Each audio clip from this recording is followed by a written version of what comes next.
तो ज्ञानियों ने कहा था कि भाई 2019 के जीत में क्या है, ये तो 2017 में ही तय हो गई थी, क्योंकि 2017 में यूपी का रिजल्ट आया था। मैं मानता हूं इस बार भी ये ज्ञानी जरूर कहने की हिम्मत करेंगे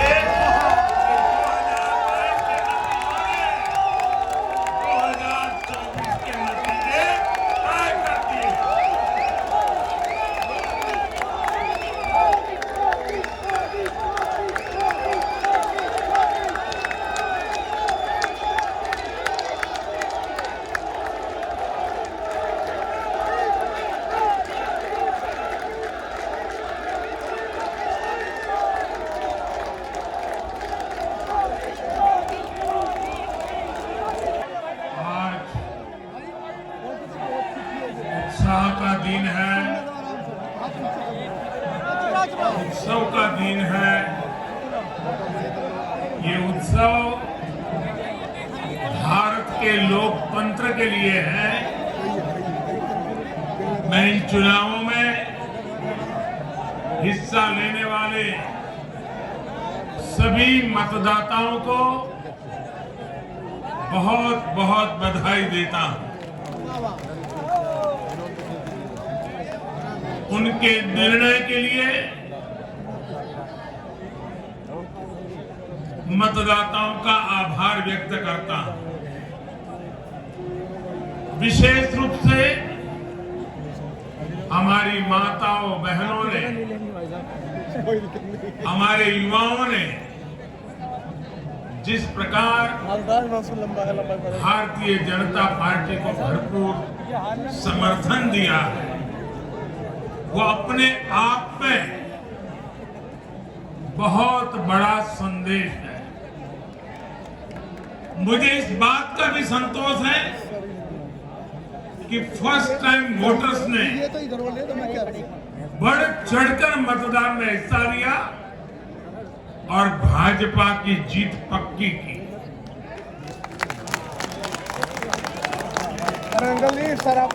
चुनाव के दौरान भाजपा के कार्यकर्ताओं ने मुझसे वादा किया था कि इस बार होली 10 मार्च से ही शुरू हो जाएगी। हमारे कर्मठ कार्यकर्ताओं ने ये विजय ध्वज फहरा करके इस वायदे को पूरा करके दिखाया है। मैं भाजपा के सभी कार्यकर्ताओं की भूरी भूरी प्रशंसा करूंगा, जिन्होंने दिन रात देखे बिना इन चुनावों में कड़ी मेहनत की। हमारे कार्यकर्ता जनता जनार्दन का दिल जीतने में,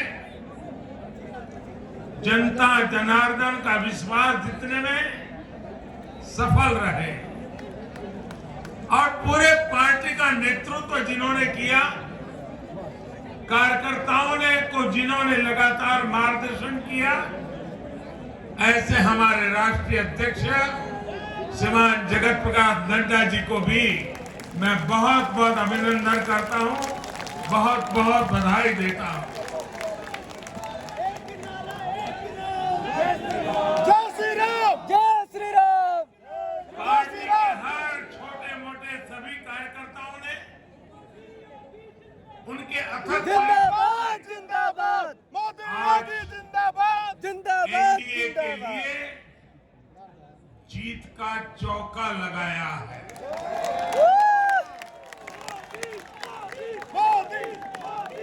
साथियों, उत्तर प्रदेश ने देश को अनेक प्रधानमंत्री दिए हैं, लेकिन 5 साल का कार्यकाल पूरा करने वाले किसी मुख्यमंत्री के दोबारा चुने जाने का ये पहला उदाहरण है।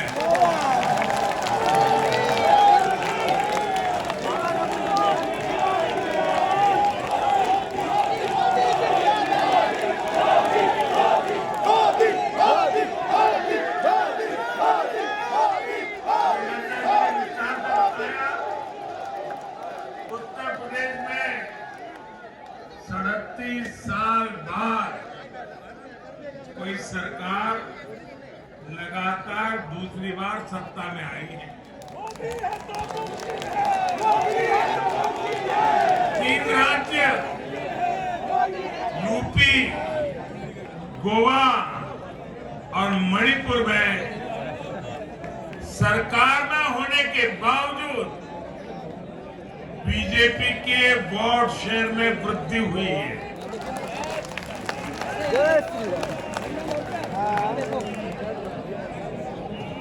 गोवा में सारे एग्जिट पोल गलत निकल गए और वहां की जनता ने तीसरी बार सेवा करने का मौका दिया। 10 साल तक सत्ता में रहने के बाद भी राज्य में बीजेपी की सीटों की संख्या बढ़ी है। उत्तराखंड में भी भाजपा ने नया इतिहास रचा है। राज्य में पहली बार कोई पार्टी लगातार दूसरी बार सत्ता में आई है। यानी सीमा से सटा एक पहाड़ी राज्य, एक समुद्र तटीय राज्य और एक मां गंगा का विशेष आशीर्वाद प्राप्त एक राज्य और पूर्वोत्तर सीमा पर एक राज्य, भाजपा को चारों दिशाओं से आशीर्वाद मिला है।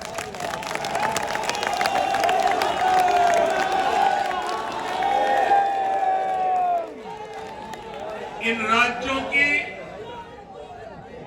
चुनौतियां भिन्न है, सबकी विकास की यात्रा का मार्ग भिन्न है, लेकिन सबको जो बात एक सूत्र में पिरो रही है वो है भाजपा पर विश्वास। भाजपा की नीति, भाजपा की नीयत और भाजपा के निर्णयों पर अपार विश्वास। साथियों, ये चुनाव नतीजे भाजपा की pro poor, pro active governance पर एक प्रकार से बड़ी मजबूत मोहर लगाते हैं।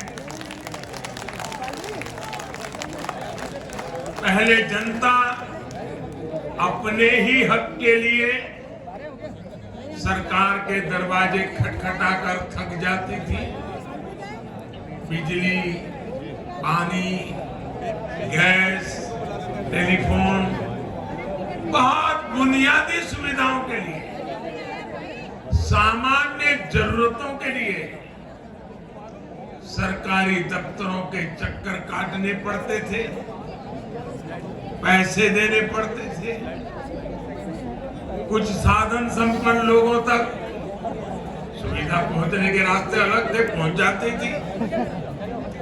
देश में गरीबों के नाम पर घोषणाएं बहुत हुई, योजनाएं भी बहुत बनी, लेकिन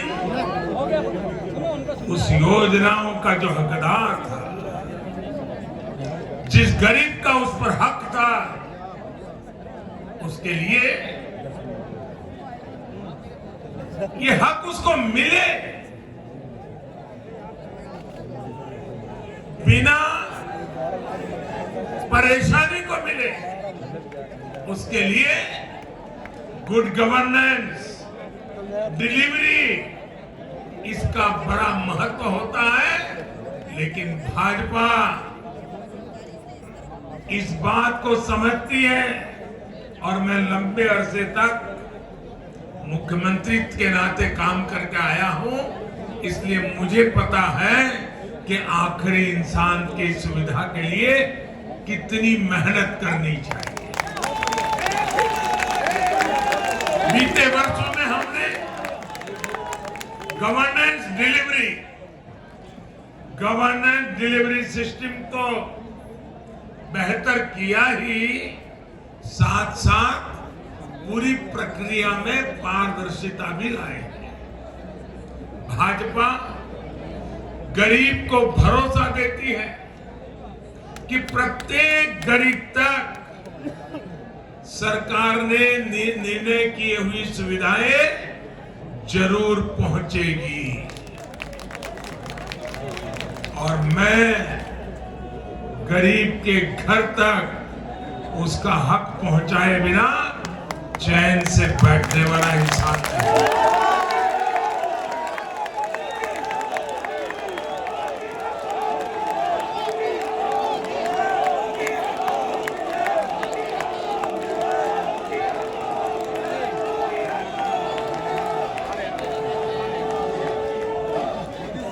दो दशक से भी ज्यादा समय तक हेड ऑफ द गवर्नमेंट के रूप में सेवा करने का मुझे सौभाग्य मिला है। सरकार में कितनी दिक्कतें होती हैं, गवर्नेंस में कितनी दिक्कतें होती हैं, इसको भली भांति जानता हूं। उसके बावजूद भी मैंने एक ऐसी हिम्मत की है, शायद कोई न कर पाए। और वो हिम्मत मैंने लाल किले से 15 अगस्त को मेरे भाषण में उसको व्यक्त किया था।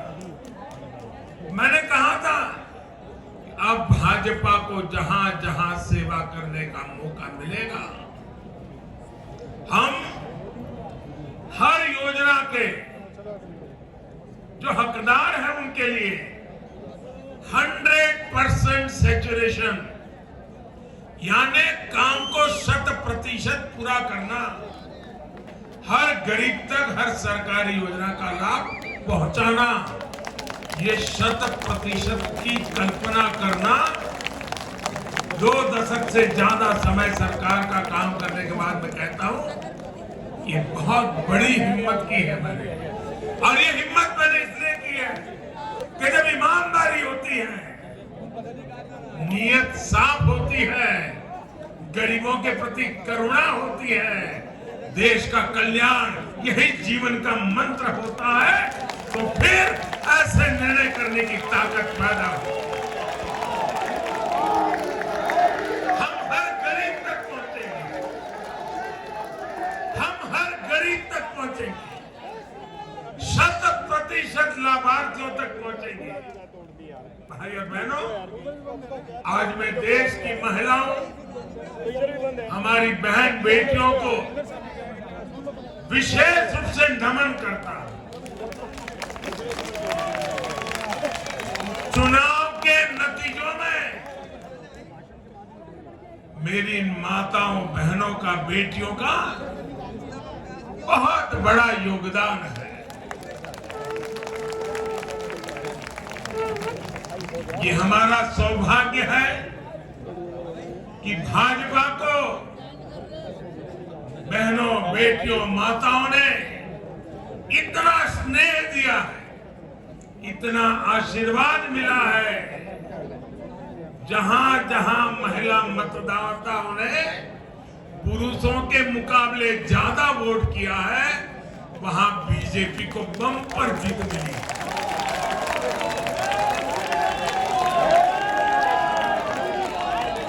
एक प्रकार से हमारी माताएं, बहनें, हमारी बेटियां, हमारी स्त्री शक्ति भाजपा की जीत की सारथी बनी है।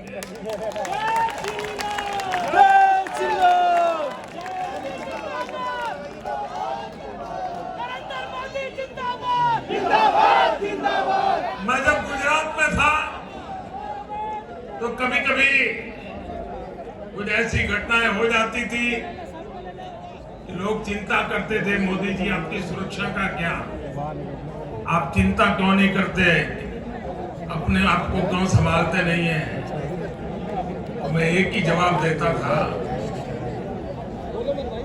कि कोटि कोटि माताओं का, स्त्री शक्ति का मुझे सुरक्षा कवच मिला हुआ है। भारत माता की।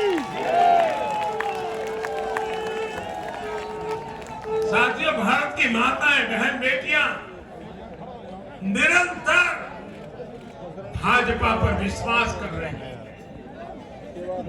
उनको पहली बार विश्वास मिला है कि सरकार उनकी छोटी से छोटी जरूरतों को भी ध्यान में रखती है। साथियों, इन चुनावों के नतीजों ने एक बात और साफ कर दी है कि यूपी की जनता को, और मैं सभी ज्ञानियों को कहता हूं कि देश की भलाई के लिए अब पुरानी घिसी पिटी रिकॉर्ड छोड़ के जरा नए सिरे से सोचना शुरू कीजिए।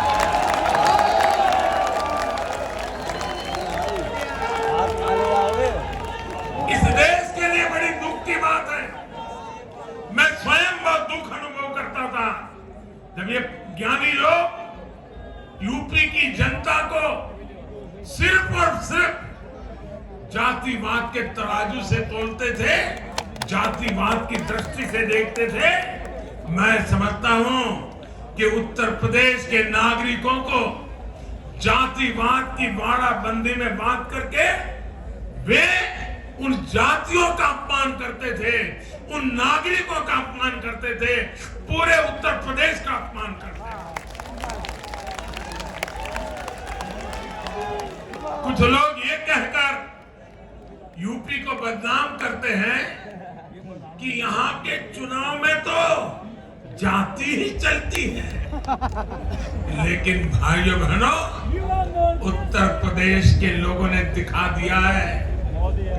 2014 के चुनाव नतीजे देखें, 2017, 2019 के नतीजे देखें, और अब फिर 22 में भी देख रहे हैं। हर बार यूपी के लोगों ने सिर्फ और सिर्फ विकासवाद की राजनीति को ही चुना है।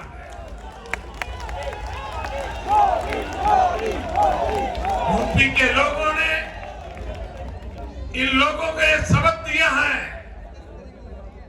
और ये सबक उनको सीखना होगा।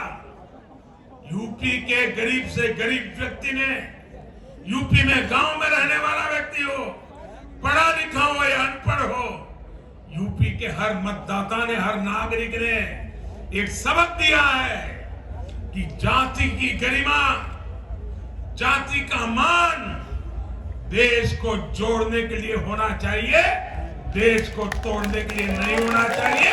और एक करके दिखाया, 4 चुनावों में करके दिखाया। वैसे आज मैं ये भी कहूंगा कि 2019 के चुनाव नतीजों के बाद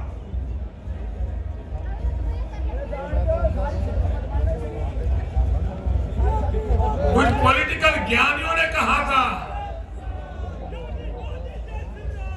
2019 में जब लोकसभा में हम दोबारा जीत करके आए तो ज्ञानियों ने कहा था कि भाई 2019 के जीत में क्या है, ये तो 2017 में ही तय हो गई थी,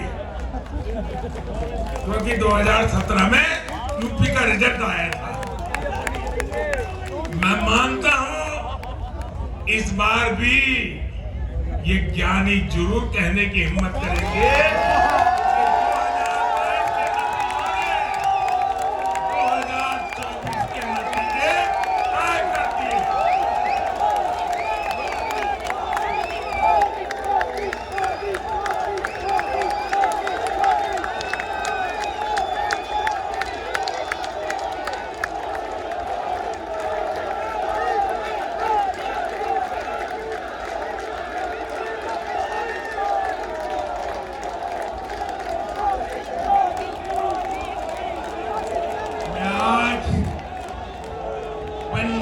के भाजपा कार्यकर्ताओं की भी विशेष प्रशंसा करूंगा। उन्होंने विपरीत परिस्थितियों में जिस प्रकार पार्टी का झंडा बुलंद किया है, वो आने वाले समय में पंजाब में भाजपा की मजबूती को, देश की मजबूती को एक अहम स्थान के रूप में विकसित करेंगे। ये मेरा पूरा विश्वास है। पंजाब में भाजपा एक शक्ति के रूप में उभरनी है, ये मैं अपनी आंखों के सामने देख रहा हूं। सीमावर्ती राज्य होने के नाते पंजाब को अलगाववादी राजनीति से सतर्क रखना भाजपा का कार्यकर्ता जान की बाजी लगा करके भी इस काम को करता रहेगा। आने वाले 5 सालों में भाजपा का हर कार्यकर्ता वहां इस दायित्व को जोर शोर से निभाने वाला है। ये विश्वास मैं पंजाब की जनता को आज देना चाहता हूं।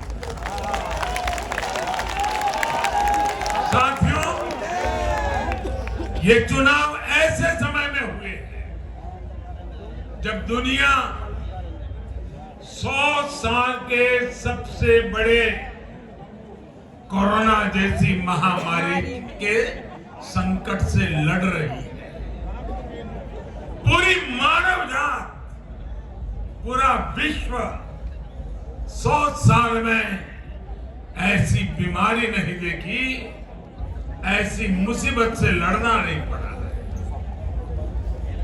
ये जैसे कुछ कम था तो युद्ध ने भी विश्व की चिंताएं बढ़ाई है। इन परिस्थितियों में दुनिया भर की सप्लाई चेन छिन्न भिन्न हो गई है। 2 साल से सप्लाई चेन पर बहुत ही विपरीत प्रभाव हुआ और युद्ध ने उसमें और जोर दिया। इन चुनौतियों से निपटने के लिए भारत ने जो कदम उठाए, आर्थिक स्तर पर जो फैसले लिए, गरीब कल्याण के जो फैसले लिए, उन सभी ने भारत को संभाल कर आगे बढ़ने में बहुत भारत बच पाया है, क्योंकि हमारी नीतियां जमीन से जुड़ी रही। हमारी नीतियां जमीन से जुड़ी रही और हमारे प्रयास निष्ठा और नियत की पटरी पर अविरत आगे बढ़ते रहे। जहां जहां डबल इंजन की सरकार रही, वहां पर जनता के हितों की डबल सुरक्षा हुई और विकास के कार्यों की गति भी तेज हुई। इस समय जो युद्ध चल रहा है, उसका प्रभाव प्रत्यक्ष और परोक्ष रूप से दुनिया के हर देश पर पड़ रहा है। भारत शांति के पक्ष में है, बातचीत से हर समस्या को सुलझाने के पक्ष में है।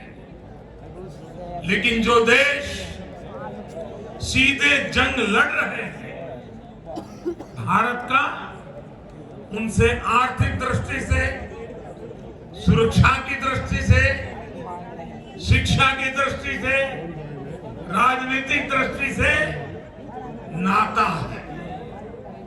भारत की बहुत सारी जरूरतें इन देशों से जुड़ी हुई है। भारत बाहर से जो कच्चा तेल मंगाता है, पाम ऑयल मंगाता है, हेलो, सनफ्लावर ऑयल मंगाता है, बस ये मिडिल में है, आ रहे हैं। उसकी कीमत भी थोड़ा ज्यादा वीडियो अंतर्राष्ट्रीय बाजार में बहुत तेजी से बढ़ रही है। कोयला हो, गैस हो, फर्टिलाइजर हो, सभी की कीमतों में पूरी दुनिया में कल्पना बाहर का उछाल आ रहा है। युद्ध के कारण पूरी दुनिया में महंगाई बढ़ रही है। विकासशील देशों को विशेष रूप से कठिनाई का सामना करना पड़ रहा है। साथियों, इस वैश्विक संदर्भ में इन कठिनाइयों के बीच इस बार के बजट पर नजर डालें तो एक विश्वास पैदा होता है। देश आत्मनिर्भर भारत अभियान के मार्ग पर आगे बढ़ रहा है। इस भावना को इस बार के बजट से और ऊर्जा मिली है और मैं मानता हूं कि दुनिया भर में बने निर्माण हुए इस विपरीत वातावरण में, उथल पुथल से भरे माहौल में, अनिश्चितता से भरे माहौल में भारत की जनता ने विशेष करके उत्तर प्रदेश जैसे राज्यों ने अपनी दूरदृष्टि का परिचय दिया है। भारत के मतदाताओं ने जिस तरह इन चुनावों में स्थिर सरकारों के लिए वोट दिया, वो इस बात का प्रतिबिंब है कि लोकतंत्र भारतीयों की रगों में है।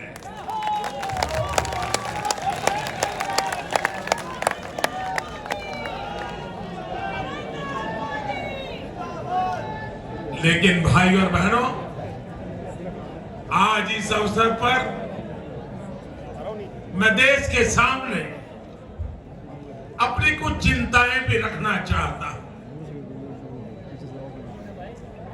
देश का नागरिक तो बहुत जिम्मेदारी के साथ देश के हित में अपना काम कर रहा है। जब भी उसको अवसर मिलता है वो जिम्मेदारी के साथ पेश आता है। देश का सामान्य नागरिक राष्ट्र निर्माण में जुटा है, लेकिन हमारे यहां कुछ लोग लगातार राजनीति का स्तर गिराते जा रहे हैं। कोरोना के इस समय में भी हमने देखा है कि इन लोगों ने देशवासियों को गुमराह करने की लगातार कोशिश की। वैक्सीनेशन के हमारे प्रयासों की दुनिया प्रशंसा कर रही है, लेकिन इस पवित्र कार्य पर, मानवता के कार्य पर, सेवा के कार्य पर भारत की वैक्सीन पर भी सवाल उठाए गए। दुर्भाग्य की बात है, जब यूक्रेन में हजारों भारतीय विद्यार्थी, हमारे छात्र, हमारे नागरिक फंसे हुए थे, तब भी देश का मनोबल तोड़ने की बातें हो रही थी। जो वहां फंसे थे उनके परिवारों की चिंता बढ़ाने का काम हो रहा था। ये लोग उन बच्चों में असुरक्षा की भावना बढ़ा रहे थे, यहां उनके परिवार वालों की चिंता बढ़ा रहे थे। इतना ही नहीं, इन लोगों ने ऑपरेशन गंगा को भी प्रदेशवाद की बेड़ियों में बांधने की कोशिश की।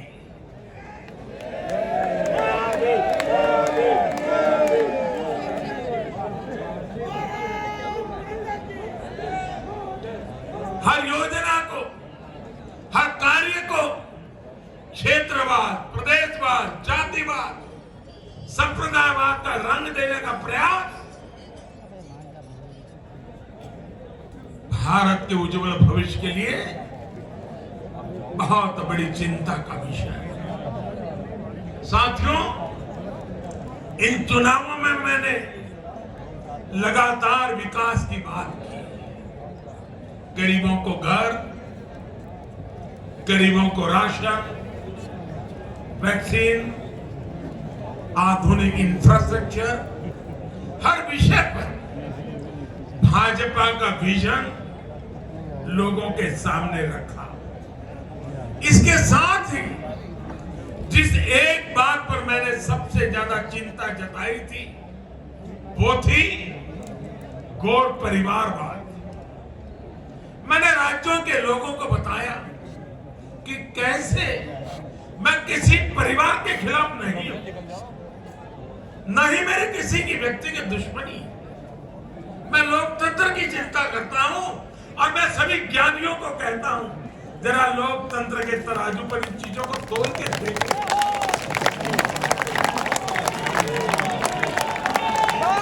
और मैंने लोगों को बताया कैसे परिवारवादी राजनीति ने उनके राज्य का कितना नुकसान किया है, राज्य को पीछे ले जा रहा है। और मुझे खुशी है कि मतदाताओं ने इस बात को समझते हुए भी इस चुनाव में अपना वोट दिया है, लोकतंत्र की ताकत को मजबूत किया। साथियों, ये लगातार बहस बहुत जरूरी है। भारत जैसे लोकतंत्र में और देश को जिस ऊंचाई पर ले जाना है उसको ध्यान में रखते हुए जिन मुद्दों को मैं उठा रहा हूं उसको निरपेक्ष भाव से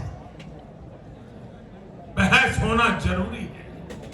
भारत में परिवारवादी राजनीति का, ये मेरे शब्द लिख करके रखिए दोस्तों, एक न एक दिन ऐसा आएगा जब भारत में परिवारवादी राजनीति का सूर्यास्त ये देश के नागरिक करके रहेंगे।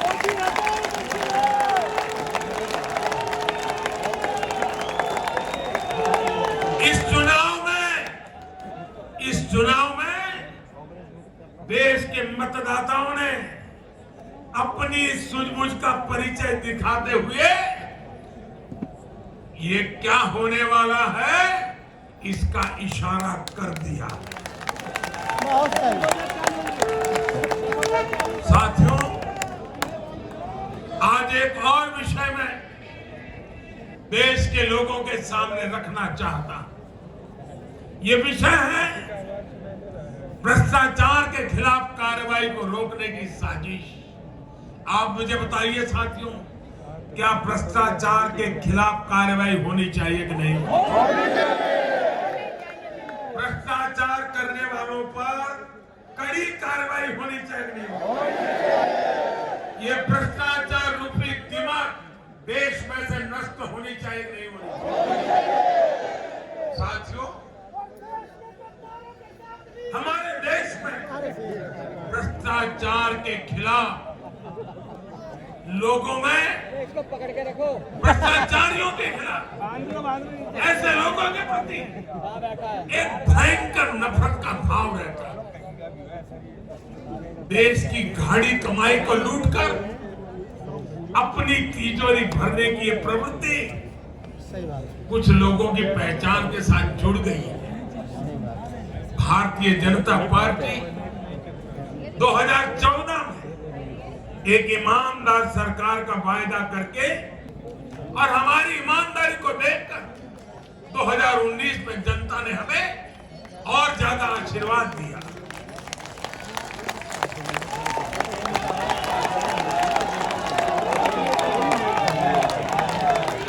और देश हमसे अपेक्षा करता है कि मोदी जी आपकी सरकार सिर्फ प्रामाणिक रहे इतना इनफ नहीं है। आप ही हैं, आप ही की सरकार है जो भ्रष्टाचारियों को सजा कर सकती है, उन पर कठोर से कठोर कार्रवाई कर सकती है। मुझे बताइए, जनता की इस अपेक्षा को मुझे पूरा करना चाहिए नहीं करना? जनता की आशा आकांक्षा के लिए सरकार ने जिम्मेवार व्यवहार करना चाहिए नहीं करना चाहिए? लेकिन आज हम देख रहे हैं जो निष्पक्ष संस्थाएं जो पूरी तरह इंडिपेंडेंट है, वे अगर भ्रष्टाचार के खिलाफ कार्रवाई करते हैं तो ये लोग और उनका पूरा इकोसिस्टम बिगड़ जाता है। अब भ्रष्टाचारियों की रक्षा करने के लिए उन संस्थाओं को बदनाम करने के लिए मैदान में आ गए हैं।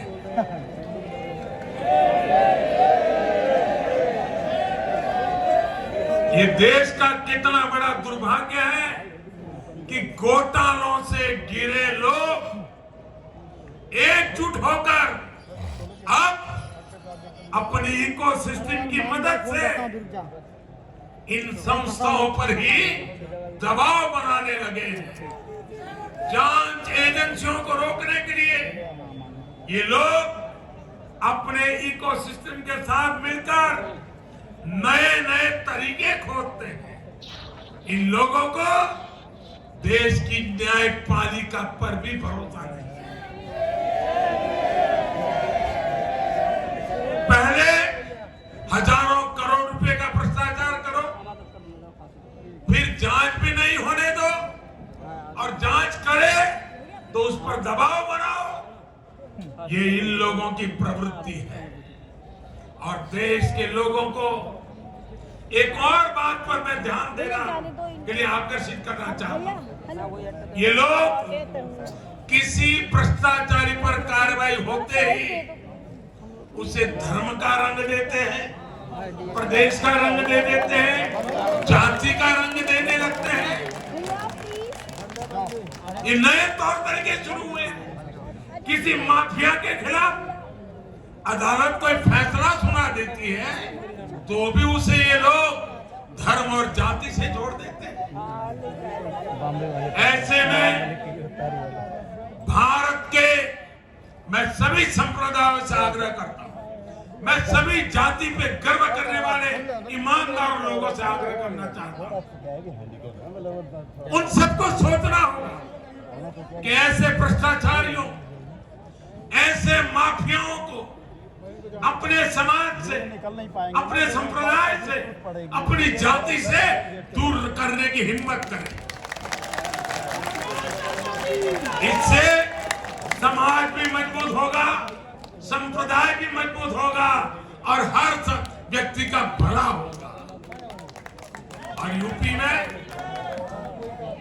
यूपी में हमारी विजय का एक कारण यह भी है कि वहां के लोगों ने कई दशकों से ऐसी राजनीति का बहुत नुकसान सहा है। मैं बनारस का सांसद होने के नाते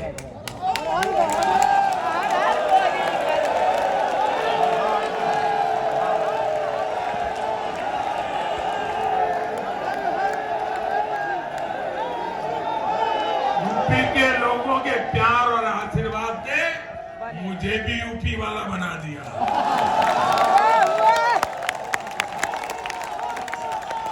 मैं बनारस का सांसद होने के नाते मेरे अनुभव से कह सकता हूं, यूपी के लोग ये बात समझ चुके हैं कि जाति को बदनाम करने वालों से, संप्रदाय को बदनाम करने वालों से अब दूर रहना है और राज्य के विकास को ही सर्वोच्च प्राथमिकता देनी है। साथियों, आजादी के 75वें वर्ष को देखते हुए भी इन चुनाव परिणामों का बहुत महत्व है। भारत आजादी के अमृत काल में प्रवेश कर रहा है। ये चुनाव परिणाम आने वाले 25 वर्षों के हमारे राष्ट्रीय संकल्पों के प्रति देश के मिजाज को, देश के मूड को प्रतिबिंबित करते हैं। यहां से हम दो पटरियों पर एक साथ तेजी से काम करने वाले हैं। एक तरफ गांव, गरीब, छोटे किसान, लघु उद्यमी, उनके कल्याण पर हमारा जोर है। वहीं दूसरी तरफ देश के संसाधनों, देश की युवा शक्ति को नए अवसर देकर हम आत्मनिर्भरता के मिशन को तेज करना चाहते हैं। भारत का युवा आज अपने हुनर से, अपनी बुद्धि के बल से और अपनी क्षमता के उपयोग से दुनिया को समाधान दे रहा है। दुनिया का सबसे बड़ा और सबसे तेज टीकाकरण अभियान आज के भारत के सामर्थ्य का बड़ा आज भारत डिजिटल पेमेंट सिस्टम में आत्मनिर्भर हो रहा है। स्टार्टअप के क्षेत्र में अपना सामर्थ्य बढ़ा रहा है और तकनीक के क्षेत्र में नई नई उपलब्धियां प्राप्त कर रहा है। और यह सब हो रहा है उसकी युवा शक्ति के कारण। भारत में शिक्षा का स्तर उच्च कोटि का हो, जो देश और दुनिया की जरूरतों को पूरा करने वाली वर्कफोर्स तैयार कर सके, यह हमारा संकल्प है। आज एक ऐसे नए भारत का निर्माण हो रहा है जहां आपकी पहचान आपके काम से होती है, न कि आपके परिवार से होती है। मुझे विश्वास है सबका साथ, सबका विकास, सबका विश्वास और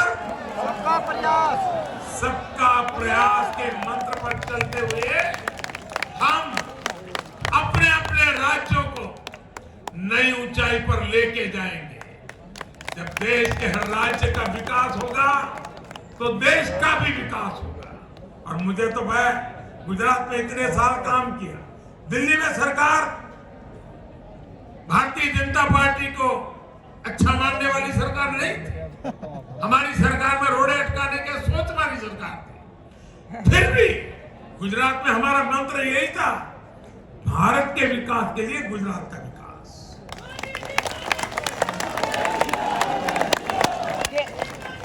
साथियों, हमें जुट जाना है, एक पल भी गंवाना नहीं है। चुनौतियां कितनी ही कठिन क्यों ना हो, लेकिन जीतने का संकल्प उससे भी बड़ा होगा।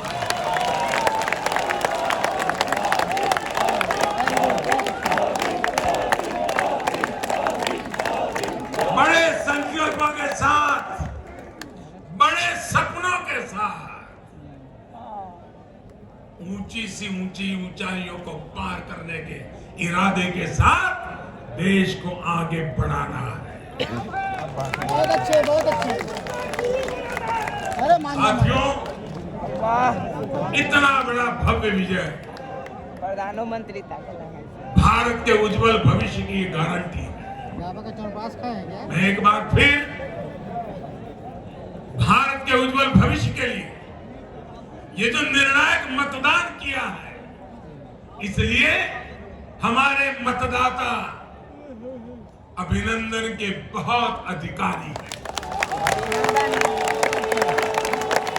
आइए दोनों हाथ ऊपर करके तालियों के गड़गड़ाहट के साथ सभी मतदाताओं का अभिनंदन करें, मतदाताओं का आभार व्यक्त करें, मतदाताओं का गौरवगान करें।